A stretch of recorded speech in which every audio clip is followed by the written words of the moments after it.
Hello കൂട്ടുകാരെ, ഇന്ന് നമ്മൾ ഗോതമ്പൊടി വെച്ചിട്ട് ഉള്ളിവട ഉണ്ടാക്കാൻ പോവാ. സവോള ഒരു വലുത് അരിഞ്ഞെടുത്തിട്ടുണ്ട്, പിന്നെ ഒരു ചെറിയ കഷ്ണം ഇഞ്ചി, പിന്നെ ഒരു പച്ചമുളക് രണ്ട് ചെറുത്, ആവശ്യത്തിന് എരിവിനനുസരിച്ച്. ഇനി നമ്മൾ ഗോതമ്പൊടി വെച്ചിട്ടാണ് ഇത് ഉണ്ടാക്കാൻ പോകുന്നത്. അപ്പൊ നമ്മൾ ഗോതമ്പൊടിയിലേക്ക് ആവശ്യത്തിന് ഉപ്പൊക്കെ ചേർത്ത് കൊടുത്തിട്ടുണ്ട്. ഇനി നമുക്ക് വെള്ളം ഒഴിച്ചിട്ട് നല്ലതുപോലെ ഒന്ന് കുഴച്ചെടുത്തോണ്ട് വരാവേ. അപ്പോൾ നമ്മൾ ഈ അരിഞ്ഞു വെച്ചിരിക്കുന്ന സവോള എല്ലാം കൂടെ നമ്മൾ ഈ ഗോതമ്പൊടി കുഴച്ചതിൻ്റെ അകത്തേക്ക് നല്ലതുപോലെ ഇട്ട് കുഴയ്ക്കണേ.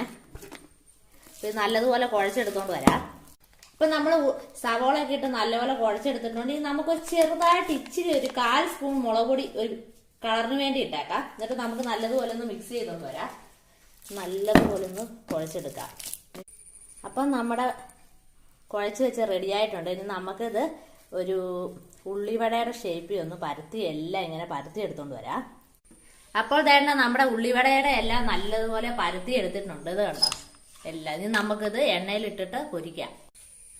അപ്പൊ നമ്മുടെ എണ്ണ ചൂടായി വന്നിട്ടുണ്ട്. അപ്പൊ അതിലേക്ക് നമുക്ക് ഓരോ ഉള്ളിവട വെച്ച് ഇട്ട് കൊടുക്കാവേ. അങ്ങനെ ഓരോന്ന് ഇട്ട് കൊടുക്കാവേ. അപ്പൊ നമ്മൾ എണ്ണയിലേക്ക് കുറച്ച് കറിവേപ്പിലയും കൂടെ ഇട്ടിട്ടുണ്ട്. അപ്പൊ വേണ്ട നമ്മുടെ ഒരു ഉള്ളിവട വേണ്ട നല്ലതുപോലെ മറിച്ചിട്ടിട്ടുണ്ട്. ബാക്കിയെല്ലാം നമുക്ക് ആയിട്ടുണ്ട്, വെന്തിട്ടുണ്ട്. അപ്പൊ അത് മറിച്ചിട്ടിരിക്കുകയാണ്. വേണ്ട നമ്മുടെ ഉള്ളിവട ഒരെണ്ണമായിട്ടുണ്ട്. അപ്പോൾ ഗായ്സ് നമ്മുടെ ഉള്ളിവട വേണ്ട റെഡി ആയിട്ടുണ്ട്. ഇതാ നല്ല ക്രിസ്പി ആയിട്ടുള്ള നല്ല ഉഴുന്നുവടയാണ്, ഉള്ളിവടയാണ്. ഇതാ നല്ലതുപോലെ ക്രിസ്പി ആയിട്ടുള്ള ഉള്ളിവടയാണ്.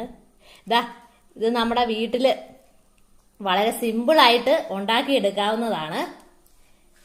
നമ്മളിപ്പോ ഇത്രേ ഉള്ളിവട ഉണ്ടാക്കി എടുത്തിട്ടുണ്ട്. വൈകുന്നേരത്തെ 14 അതെ, വൈകുന്നേരത്തെ ഈവനിങ് സ്നാക്സ് ആയിട്ട് നല്ല ചായയുടെ കൂടെ നല്ല മഴയൊക്കെ ഉള്ള സമയത്ത് ഇതും കഴിച്ചുകൊണ്ടിരിക്കാൻ നല്ല ടേസ്റ്റി ആയിട്ടുള്ളതാണ്.